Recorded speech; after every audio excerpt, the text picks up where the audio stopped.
Hello everyone. Now we'll be implementing another agentic AI project with the help of LangGraph. So LangGraph is one of the framework for implementing these kinds of agentic AI project. So this is from actually LangChain. So LangChain has created this LangGraph. Okay, and if you compare this LangGraph with CrewAI, I will tell CrewAI is simple and it is most used one because LangGraph syntax is a little bit harder to understand.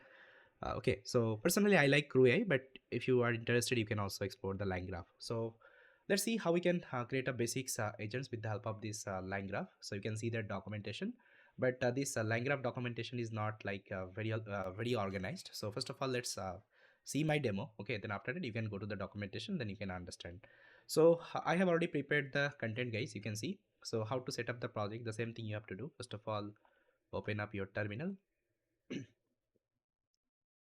Then just activate your environment. So conda, first of all create, then activate. So conda activate agent demo. So then you have to install the requirement. So pip install -r requirement.txt. So installation is completed. Now just open this langgraph demo.ipynb file and select your kernel. Okay, the environment you created. So here you need actually some environment keys. So first of all, you have to add your OpenAI key. So first of all, you have to add your OpenAI API key. I already added. Then you have to add the Tabili API key. And Tabili is another search tool. Okay. So previously we used something called SARP API. So now we'll be using Tabili. Now how to get the Tabili API key? So just go to the website of Tabili, tabili.com, and make sure you created one account. So I already have the account. Let me log in. So after a login, you will see this kinds of dashboard. Now here you can see your API key. Okay. So if you don't have, you can create the API key from here, but I already have. What I will do, I'll just try to copy, and here let's try to mention. Okay.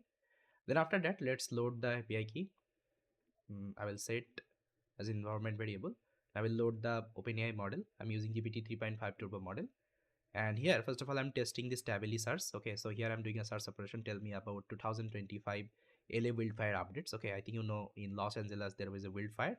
Okay, so first of all, I'm giving this question, and my Tabili will try to search over the internet. It will see, it will use different website. Let me open the website. So this is one website, this is another website, this is another website. Okay, so from this website it is getting the real-time information and it is providing to us.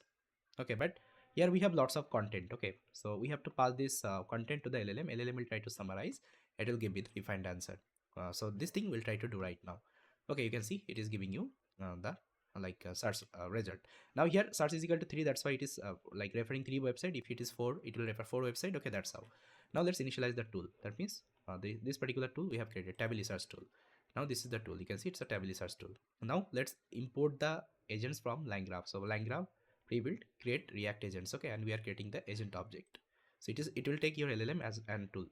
Now here we are giving the human prompt. You can see this is the human prompt. Tell me about LA wildfire updates. Okay, this is the human message, and we're executing with the help of this agents. Okay, now see it will give you the response. So guys, here you can see I got the response here. Now if you want to see the message only, so here is the message. Say here are some updates of the 2025 Los Angeles wildfire. Okay, so that means it is providing the entire report of that. Now you can also add the memory if you want. So let's say in the chat GPT also we have the memory functionality. So if you ask any question, it will remember your previous context. So for this, in the LangGraph we have the memory, okay, saver. So let's create a memory saver object. Now whenever we are initializing the agents, you have to pass this memory as a check pointer. Now you can also create the trade ID. Let's say this is the first trade. So in this trade, actually, it will remember your conversation. Let's say who won the 2024 soccer Euro Cup. So this is my question I have asked in the trade one. Now it is doing the real-time search operation, different website. It will give you the response. So you can see this is the victory team. Now here I'm asking another question: who were the top stars of the winner team? Okay, now I haven't asked about the Euro Cup. Okay, but it will remember my previous context. The top stars of the Spain. Okay, who won the Euro Cup? Who included Miguel. Okay, and so on. Now let's say instead of using trade 1, I'm using trade 2. Okay. Now here I'm asking about what soccer team we are talking about.